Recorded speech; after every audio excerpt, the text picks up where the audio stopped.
Pour votre repas de fête, nous avons demandé à 2 cavistes de Nantes et de sa région quelques conseils pour accompagner un menu typiquement traditionnel. Pour changer un petit peu, je peux vous proposer un vin de Pays d'Oc, ça s'appelle le Domaine du Nouveau Monde.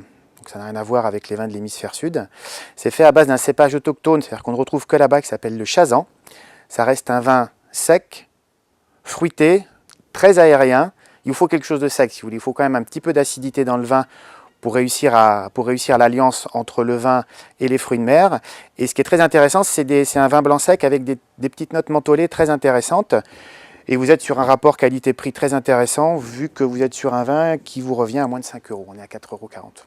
Avec vos huîtres et coquillages, donc on ne va pas faire preuve d'originalité, mais on va mettre un vin, l'accord par excellence. On va mettre un muscadet. Donc j'ai choisi une très belle cuvée là pour le Noël. C'est des muscadets qui sont produits sur Médon-sur-Sèvre, domaine de la Haute-Févrie, au nord de Médon, entre Saint-Fiacre et Monnières. C'est une cuvée de très vieilles vignes, des vignes de 50 à 80 ans, entièrement récoltées à la main. Des vins racés, des vins terroités, et ça avec les huîtres, ça magnifie les huîtres. Il y a le léger perlant, c'est iodé, c'est superbe accord. Alors pour le saumon, on peut rester toujours dans le Val-de-Loire, ce qu'on appelle les vins du centre. Donc là on est sur un Quincy en 2009. Le 2009, comme vous le savez certainement, a été une excellente année partout en France. Le Quincy, c'est un vin qui se situe tout près des régions de Pouilly-Fumé et de Sancerre.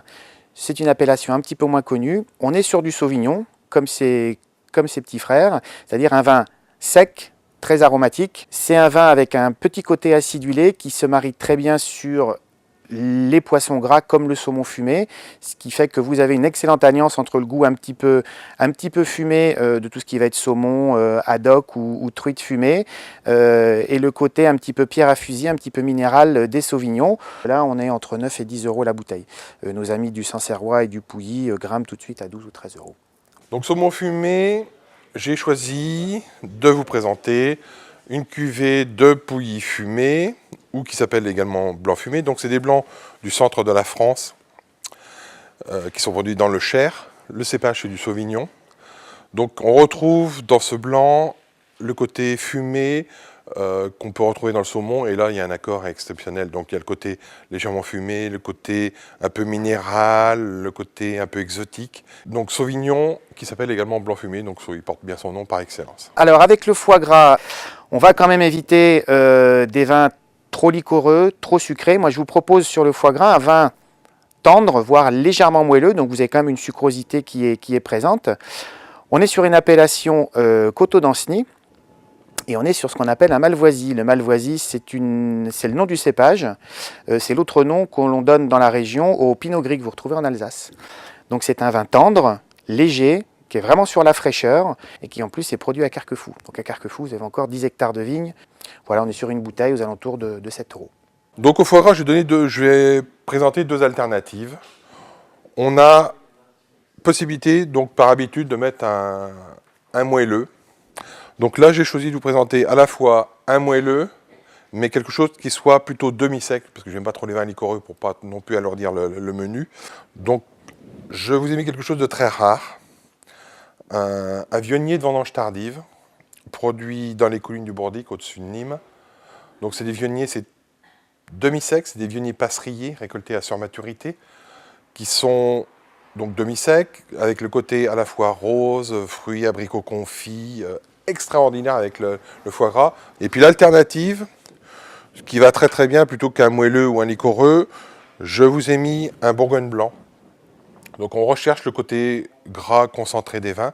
Donc c'est des vins du Mâconnais, des Mâcon Village. Donc le cépage c'est du chardonnay. Et c'est des blancs avec beaucoup de gras, beaucoup de concentration, sans barrique. Donc tout en richesse, avec un tout petit peu de sucre résiduel. Donc on retrouve la concentration, et là on reste sur des blancs secs. Hein, je ne suis pas un fanat des hyper liquoreux pour le foie gras, plutôt des blancs secs, ou pour l'autre variante avec des blancs demi-secs. Alors sur la dinde au marron, je vous propose une appellation un petit peu moins connue qui s'appelle le Côte de Bergerac. C'est une appellation qui fait une centaine d'hectares. On est sur les mêmes cépages que nos amis du bord de l'Est, c'est-à-dire du Merlot, du Cabernet. Là, vous êtes sur un domaine de propriétaires récoltants, le château Cours-les-Murs. C'est des vins qui sont surtout faits à base de Merlot. Donc le merlot qui va apporter la richesse aromatique, la souplesse, un petit peu de cabernet qui va lui donner un petit peu de structure, un petit peu de tanin. Là aussi, on est sur un très beau millésime en 2005. C'est une bouteille à carafer 2 à 3 heures avant d'être bu. En même temps, vous avez quelque part les caractéristiques du Bordeaux, mais quelque chose de plus fondu, de très équilibré. Bien entendu, un vin avec lequel vous pouvez tranquillement poursuivre sur le plateau de fromage pour les amateurs de vin rouge. Donc du tanin, mais quelque chose quand même de très bien équilibré sur un excellent millésime en 2005. On est sur une bouteille, vous voyez, on est entre 9 et 10 euros la bouteille. J'ai sélectionné un joli Bourgogne, Pinot Noir, côte chalonnaise, produit sur Mercuret, des vins du domaine Raquillet. Donc on a des vins à base de Pinot Noir. Donc on est au nord de Chalon-sur-Saône, à une dizaine de kilomètres de Chalon-sur-Saône. Des jolis Pinot Noirs, donc on retrouve le côté élégance, finesse, avec un petit peu de concentration quand même, parce que bon, il y a des marrons. Donc on a un côté un peu sous-bois, fruits noirs, cerises, griottes. Et là, avec la dinde au marron, ça sera exceptionnel. Donc à servir, donc les premiers blancs pas trop froids. Donc Sauvignon et Muscadet 8-10.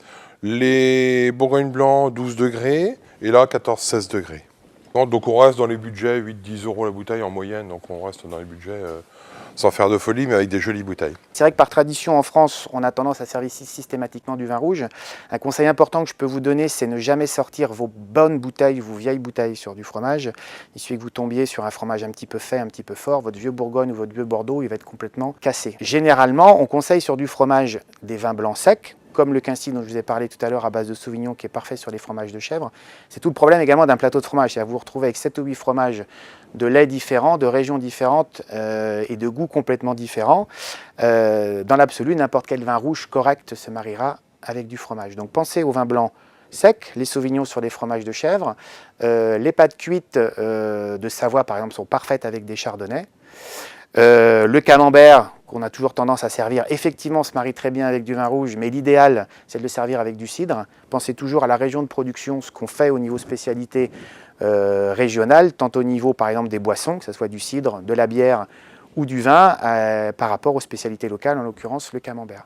N'oubliez pas également que sur tout ce qui va être roquefort, fourme d'ambert ou bleu, tout ce qui va être vin moelleux, liquoreux ou vin doux naturel se marie également très bien. Pour le fromage, donc j'ai considéré qu'on avait un plateau de fromage avec des fromages avec un petit peu de caractère. Je vous ai sorti une cuvée de Montravel. Montravel, c'est une petite appellation qui est située dans le Bergeracois. Donc ce sont des assemblages de merlot majorité avec un petit peu de cabernet franc, cabernet sauvignon. Élevage en barrique, donc cuvée vraiment d'exception. On a de la chance d'avoir des 2005, qui est l'année mythique, et qui commence à très bien se déguster. Donc c'est des vins relativement concentrés, un peu dans l'esprit des grands pommerolles, sans en avoir le budget, avec des budgets beaucoup plus tendres, parce que ça vaut une douzaine d'euros la bouteille. Donc là, on a des 2005, là, c'est le côté un peu truffe, sous-bois, c'est très concentré, très merlot, très fruits noirs, légèrement animal. Il y a un bel élevage en barrique pendant 15 mois, c'est vraiment des grands vins. Donc à mettre en carafe 2 bonnes heures avant, à servir à 16-17 degrés, et là, ça sera un grand moment. Donc, appellation Montravel à découvrir. Moi, je vous propose quelque chose qui sort un petit peu de l'ordinaire, qui est toujours un vin doux naturel, dans ce qu'on appelle un vin muté à l'alcool, donc qui fait lui aussi entre 17 et 18 degrés. C'est ce qu'on appelle un rasto.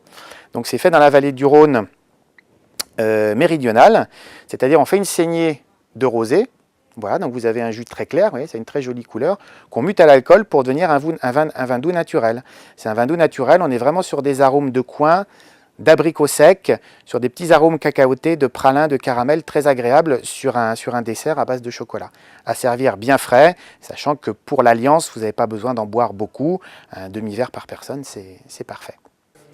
Et on va terminer sur le dessert, le chocolat, le vin qui magnifie le chocolat. Donc c'est des vins produits sur la plaine du Roussillon. C'est des moris, donc c'est des grenaches noirs mutés à l'alcool du domaine Pouderoux. Donc c'est des vins fortifiés, des vins à 16,5. Donc on va servir un petit verre, un peu comme un Porto à l'apéritif, mais là ça sera en fin de repas. Donc on a des grenaches noirs mutés et qui sont servis légèrement frais, 8-10 degrés, moi j'aime bien un petit peu frais. Un petit verre comme un verre de Porto. Et sur l'accord au vin au chocolat, on termine de manière extraordinaire.